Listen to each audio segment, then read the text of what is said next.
I mean, what we have asked ourselves, of course, carefully is what to do with that car, because Phantom in itself is an icon, and an icon where you normally would not change a lot about. And we have asked our customers intensively about what should be changed. And as we clearly claim to be pinnacle of automotive business and to be pinnacle in terms of this is the best car money can buy, you also need to prove that regularly by, let's say, latest technology you've put into the car. So for that reason it was time to update the Phantom, and for that reason we decided that on the one side we put a lot of new technology under the skin. We of course also wanted to make that new Phantom Series II visible in a way of that we said it should be pickable, this is Series 1 and this is Series 2.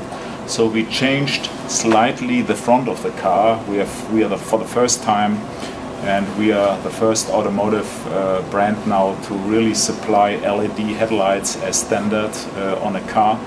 And I must say the first reaction also out of Geneva Motor Show this year, and also about a lot of comments from the press is, and also our customers we have involved here is, guys, you've done it right.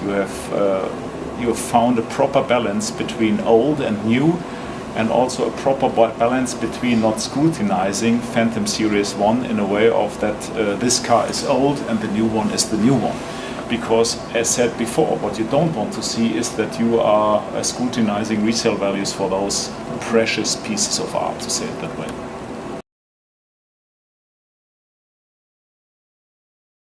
I mean, we've put a complete new electric wiring into the car to make a complete new, what we call man-machine interface happen into that car, including a complete new navigation system. We have changed the transmission, we have reworked the engines, we have lowered emissions by 10%, consumptions by 10%.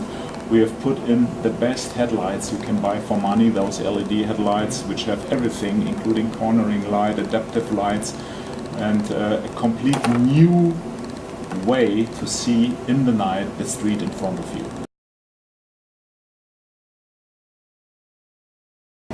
First of all, I mean, Bentley is also a British luxury manufacturer of luxury cars, but you need to know they are operating in a completely different segment than ours. They are operating with over 80% of their volume in a segment which is far below where the Rolls-Royce price level starts off.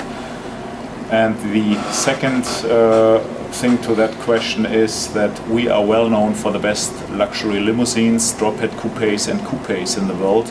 So currently there are no plans to build a sport utility, and I also find it hard to imagine a Rolls-Royce being an SUV.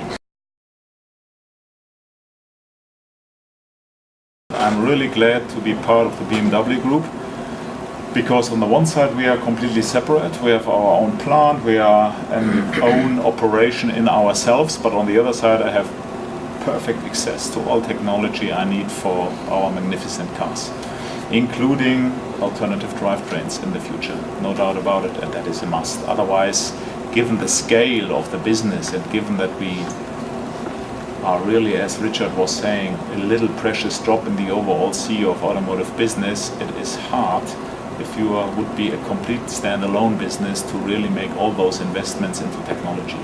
I would even say it's impossible. So I'm glad that I'm under the wings of BMW Group. I mean, I wouldn't call it pressure. I would call it something which is, again, to say pride. And we all know that we are working here for a brand which have a history of over 107 years now, and who always stood for quality and the best craftsmanship you can buy for money. And that is something we are prepared daily to deliver. So we have, I would say, probably the best quality standards in place within our plant. We have clearly the ambition to show also the world that we are able to build the best cars in the world you can buy for money.